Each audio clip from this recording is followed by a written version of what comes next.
কি হতে যাচ্ছে মধ্যপ্রাচ্যে? ইরান কি বড় ধরনের হামলার মুখে, নাকি এটি শুধু শক্তি প্রদর্শনের আরেকটি অধ্যায়? মধ্যপ্রাচ্যের আকাশ বাতাস এখন থমথমে। মার্কিন বিমানবাহী রণতরী ইউএসএস অ্যাব্রাহাম লিঙ্কন মোতায়েনের পর ইরান সর্বোচ্চ সতর্ক অবস্থানে। তেহরানের আশঙ্কা যে কোনো মুহূর্তে যুক্তরাষ্ট্র ও ইসরায়েলের পক্ষ থেকে ক্ষেপণাস্ত্র হামলা আসতে পারে।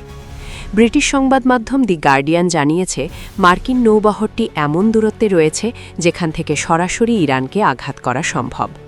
তবে প্রশ্ন হল, এই সম্ভাব্য হামলার লক্ষ্য কী? বিশ্লেষকদের মতে এটি পারমাণবিক স্থাপনা বা ক্ষেপণাস্ত্র ঘাঁটি ধ্বংসের অভিযান নয়, বরং মূল লক্ষ্য হতে পারে ইরানের রাজনৈতিক নেতৃত্ব। উদ্দেশ্য একটাই, দেশটির জনগণকে আবার রাস্তায় নামতে বাধ্য করা, ভেতর থেকে অস্থিরতা তৈরি করা এবং সরকারকে চাপে ফেলা। ইরানের সুপ্রিম ন্যাশনাল সিকিউরিটি কাউন্সিলের সচিব আলী লারিজানি এ অবস্থাকে সামাজিক সংহতি ভাঙার পরিকল্পিত কৌশল বলে মন্তব্য করেছেন।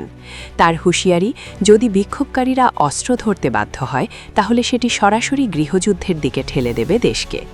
এর মধ্যেই কূটনৈতিক গুঞ্জন উড়িয়ে দিয়েছে তেহরান।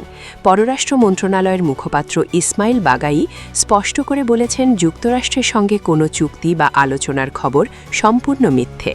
তিনি জানান, ইরানের সেনাবাহিনী প্রতিটি পদক্ষেপ গভীরভাবে পর্যবেক্ষণ করছে এবং কোনো আগ্রাসন হলে জবাব হবে সম্পূর্ণ ও শক্তিশালী। এই উত্তেজনার পেছনে রয়েছে সাম্প্রতিক রক্তক্ষয়ী বিক্ষোভও। মানবাধিকার সংস্থাগুলোর দাবি, কয়েক হাজার মানুষ ইতোমধ্যে নিহত হয়েছেন, বহু বিক্ষোভকারী মৃত্যুদণ্ডের মুখে। 2 সপ্তাহ আগে মার্কিন প্রেসিডেন্ট ডোনাল্ড ট্রাম্প ইরানে সরাসরি হামলা থেকে সরে এলেও ইরানে বিক্ষোভকারীদের একটি অংশ যুক্তরাষ্ট্রের প্রতিশ্রুতি পূরণ না হওয়ায় ক্ষুব্ধ।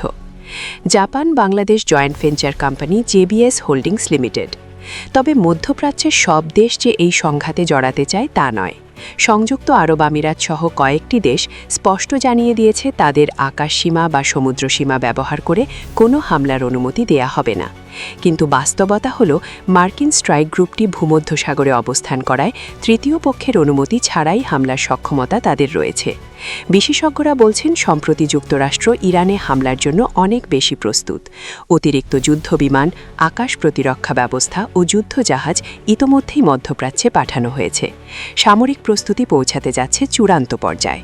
মধ্যপ্রাচ্যের ইতিহাসে কি তাহলে আরেকটি বড় সংঘাতের শুরু হতে যাচ্ছে?